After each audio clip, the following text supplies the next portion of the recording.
পয়সা যে একটা মানুষের হাতে না থাকলে সে যতই ভালোভাবে থাকুক না কেন তার নিজের আত্মসম্মানটা কিন্তু ঠিক থাকে না আর কি। সেই জায়গা থেকেই আমি মহিলাদের নিয়ে কাজ করা শুরু করি।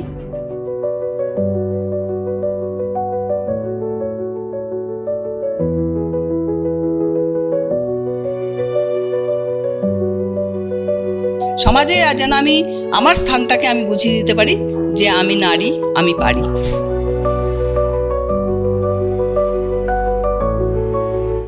আরসিটিভিতে আপনাকে প্রথমে স্বাগত জানাচ্ছি। এই যে একটা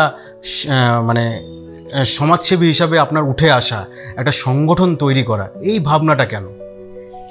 আসলে আমি একটা এমন পরিবারে মানুষ হয়েছি যেখানে রাজনৈতিক পরিবেশ খুব বেশি ছিল আর কি।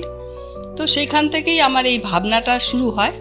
পরবর্তীকালে আমি কোনোদিন ভাবিনি যেভাবে আমি কাজটা শুরু করেছি, এখন বর্তমানে করছি, সেরকম ভাবনা ছিল না। কিন্তু আমি ধীরে ধীরে কাজ করতে গিয়ে দেখেছি মহিলাদের অবস্থান, তাদের পরিবারে তারা কিভাবে নির্যাতিত হচ্ছে। পয়সা যে একটা মানুষের হাতে না থাকলে সে যতই ভালোভাবে থাকুক না কেন তার নিজের আত্মসম্মানটা কিন্তু ঠিক থাকে না আর কি।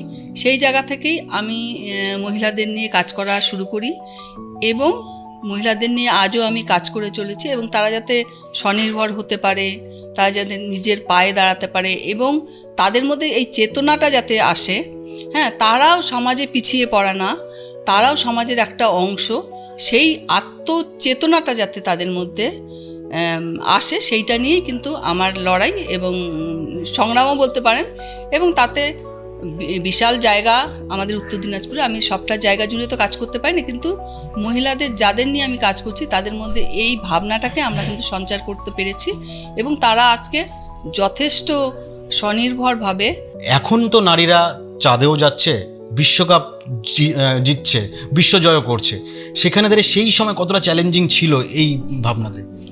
এই সময় তো ভীষণ চ্যালেঞ্জিং ছিল যে এই কাজটা যে করা যায়, মহিলারা এটা বিশ্বাসই করতে চায় না, মহিলা বা পরিবার এটা বিশ্বাস করতে চায়নি প্রথমে। সেই জায়গাটা কিন্তু আমাদের একটা প্রথমেই খুব চ্যালেঞ্জের বিষয়টা ছিল, আর এই চ্যালেঞ্জটাকে আমরা গ্রহণও করেছিলাম। শুধু আমি না, আমার সঙ্গে আরও মহিলারা ছিল। কিন্তু তারপরে যখন মেয়েরা বুঝতে শিখলো তখন কিন্তু মেয়েরা আমাদের কাছে এসছে, আমরা কিন্তু ওদের কাছে তারপরে যাইনি। তারপরে বিভিন্ন গ্রামে আমাদেরকে ডেকে নিয়ে গেছে, মিটিং করেছে।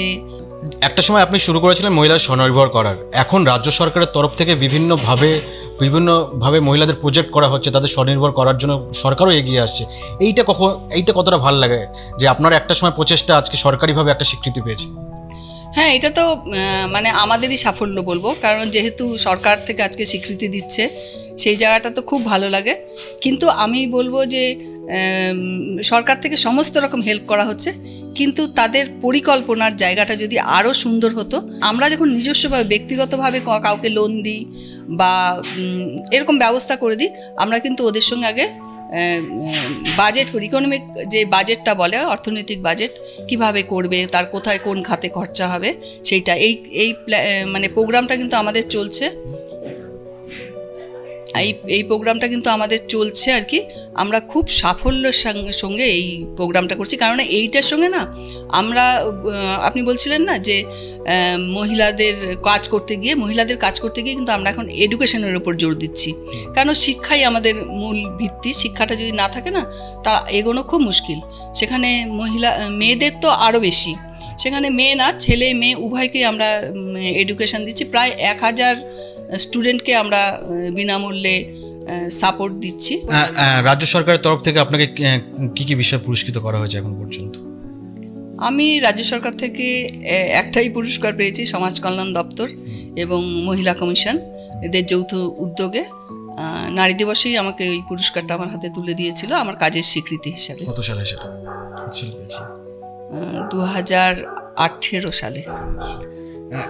বর্তমানে নারীদের জন্য কি বলবেন, যারা বিভিন্ন সেক্টরে বিভিন্নভাবে কাজ করছে? আপনিও একজন নারী, এবং যারা কাজ করে তাদের উদ্দেশ্যে কি বলবেন? হ্যাঁ, আমি বলবো নারীরা এখনও আমরা অনেক পিছিয়ে আছি, শুধু তো অর্থনৈতিক দিকটা দেখলে হবে না।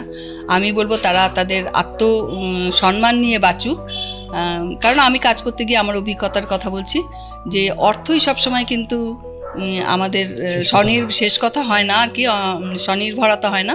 আমাকে স্বনির্ভর সম্পূর্ণভাবে হতে হবে, যাতে আমি সমাজের সমাজে যেন আমি আমার স্থানটাকে আমি বুঝিয়ে দিতে পারি যে আমি নারী, আমি পারি।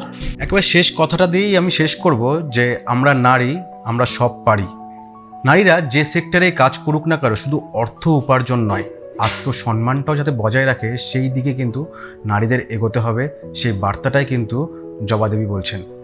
রায়গঞ্জ থেকে সুমন রায়, RCTV সংবাদ।